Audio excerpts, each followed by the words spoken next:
सपना है, ऐसा नहीं हो सकता। साइको दादाजी, मैं आ गया। चंटी, हाँ। आप दरवाजा क्यों बंद कर रहे हैं? ये हाँ? एकदम चुप रह। मैंने कुछ गलत कह दिया क्या? ये एकदम चुप। वहाँ मलेशिया में मेरी खटिया खड़ी करने के बाद, क्रिश की तरह विलन्स की धुलाई करने के बाद, यहाँ आके पूछ रहा है मैंने कुछ गलत किया क्या? बेटा, मैं तेरा असली अवतार देख चुका हूँ। दादाजी वो तो मैं तेरा दादाजी नहीं हूँ। क्या है बे, क्या हुआ? उस दिन इतना सब कुछ देखने के बाद भी तेरी अक्ल का दरवाजा खुला नहीं है क्या? अगर नहीं तो खोल देता हूँ। 100 पावर के शौक को मैं आज तक नहीं भुला पाया हूँ।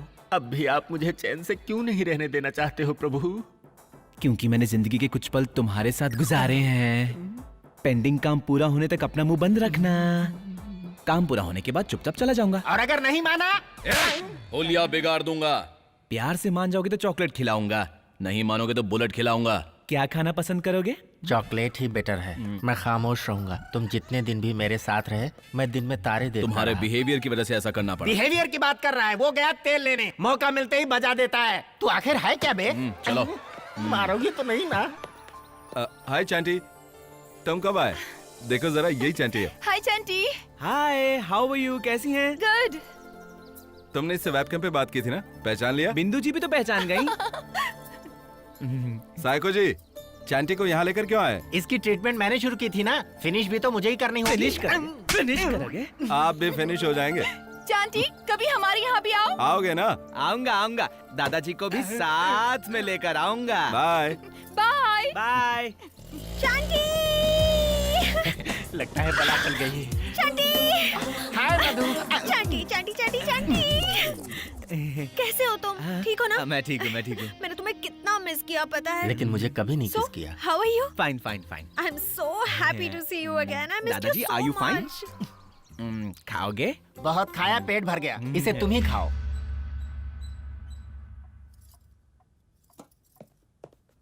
अरे इतना उदास क्यों हो रहा है बेटा? नहीं मिली मम्मी। मेरे बच्चे को लड़की नहीं मिली। नहीं मिली? वो लड़की क्यों नहीं मिली? मैंने मेरी बहन को सारी बातें बता दी थी सर, लेकिन छोटे मालिक के बारे में कंफ्यूज होकर वो मिस हो गया। अच्छा अच्छा, अपनी गलती कोई नहीं मानता। आप बस सीधे लड़की को देखने की तैयारी करो। अब देखना वेखना कुछ नहीं, सीधे मंगनी कर दो। हाँ, मंगनी की तैयारी करो। डायरेक्ट मंगनी का इंतजाम करो। शुक्रवार के दिन ही। शुक्रवार के दिन। लेकिन सर एक बार मैं अपनी बहन से पूछ तो लूं। हमसे बात करके तुम कहीं और कुछ प्लानिंग तो नहीं कर रहे हो? वो सब छोड़ो और जाकर तैयारी करो। चलो चलो। आज श्रावण पूर्णिमा है।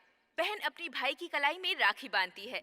आज के दिन भाई अपनी बहन के हाथों खुशी खुशी राखी बंधवाकर जीवन भर उसकी रक्षा करने का वचन देता है। ये रस्म सदियों से चली आ रही है, इसीलिए इसे रक्षाबंधन भी कहा गया है।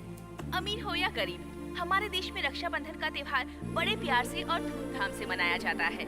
पूरे साल बहनें इस त्योहार का बेसब्री से इंतजार करती हैं, क्योंकि उन्हें अपने भैया से गिफ्ट जो मिलता है। आज के दिन बहन अपने भाई की बिंदु, क्यों अपना मन उदास करती हो? आ जाओ आ जाओ।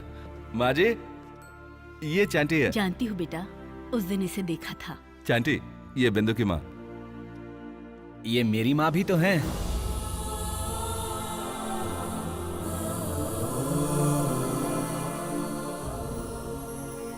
हाय बिंदु। बिंदु इतनी उदास क्यों है? ऐसे अपना भैया याद आ रहा है और कुछ नहीं। बिंदु, तुम्हारे लिए खास चीज लेकर आया हूँ। अगर तुम आंखें बंद करोगी तो ही मैं तुम्हें दूंगा।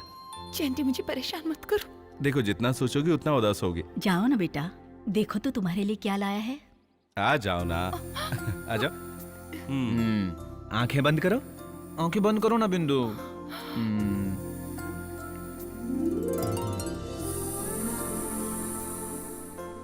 अब आंखें खोल लो।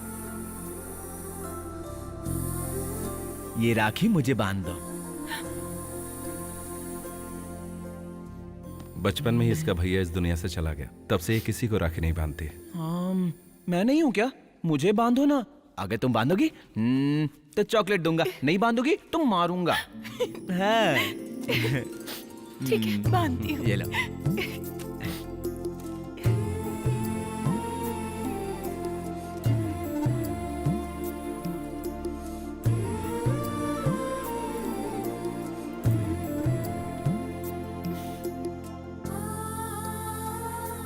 आज से तुम मेरी प्यारी बहन हो और मैं तुम्हारा भाई।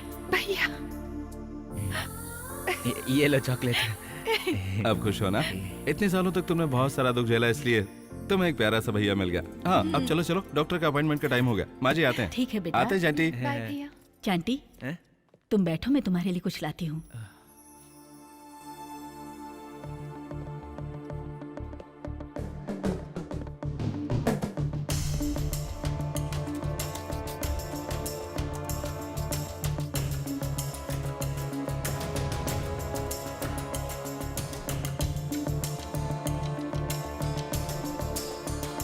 सुनो, जीजा नाना के पीछे क्यों पड़े हैं इसका पता चल गया है।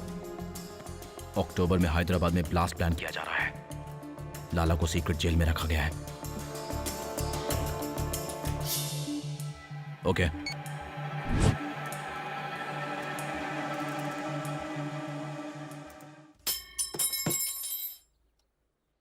क्या देख रहे थे?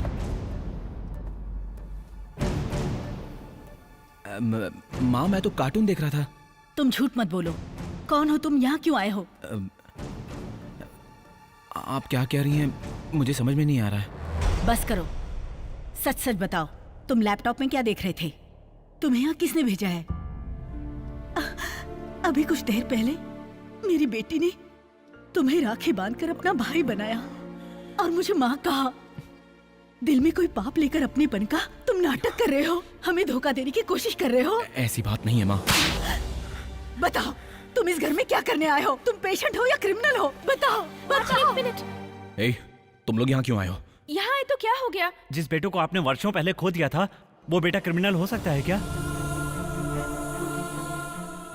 ये तुम क्या कह रहे हो?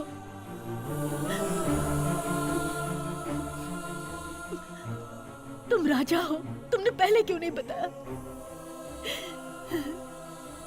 क्यों नहीं बताया बेटा?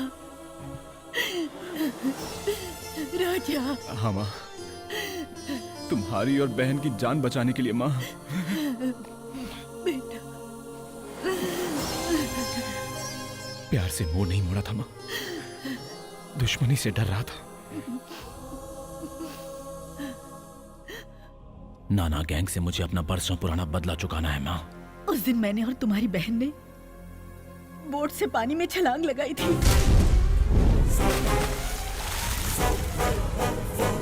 ये बात तू नहीं जानता बेटा। तेरे पिताजी के देहांत के बाद मैं अपने मैके, अपने भाई के घर हैदराबाद चली गई। तब मुझे पता चला कि तुम्हारे मामा की मौत की जिम्मेदार मैं हूँ। मामी ने भी ऐसे कहकर मुझे दुत्कार दिया। तब मुझे पता चला कि ये सब क्यों हो रहा है। फिर भी मैंने मामी से कुछ नहीं कहा। मैं चुपचाप खड़ी उनकी सारी बातें सुनती रही और उसके बाद मैं बिंदु को लेकर वहाँ से चली गई। मैं मानती हूँ कि मेरे भाई की मौत का कारण भी शायद हम लोग ही हैं और उस दिन से उन लोगों ने हमसे नाता ही तोड़ लिया। मैं समझ सकता हूँ माँ।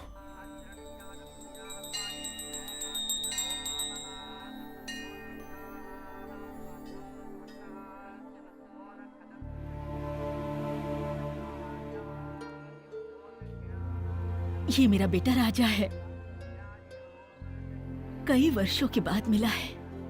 सब कुछ भुलाकर राजा से बात करो ना भाभी।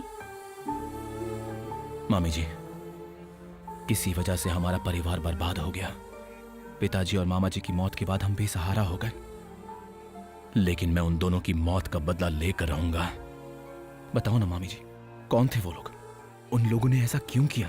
अब तो बताइए। बताती हूँ राजा।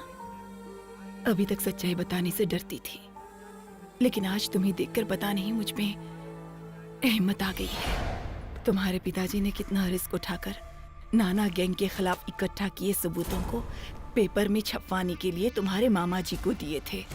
वो प्रेस में लेकर गए थे। तब वहाँ एसपी प्रसाद मिला। उसने सारी बातें नाना भाई को बता दी। उतना ही नहीं, उनके साथ एसीपी त्यागी भी उस पाप में हिस्सेदार है। इसके बारे में तुम्हारे मामा मुझे फोन पर बता रहे थे, तभी उन नीच लोगों ने उन्हें मार डाला।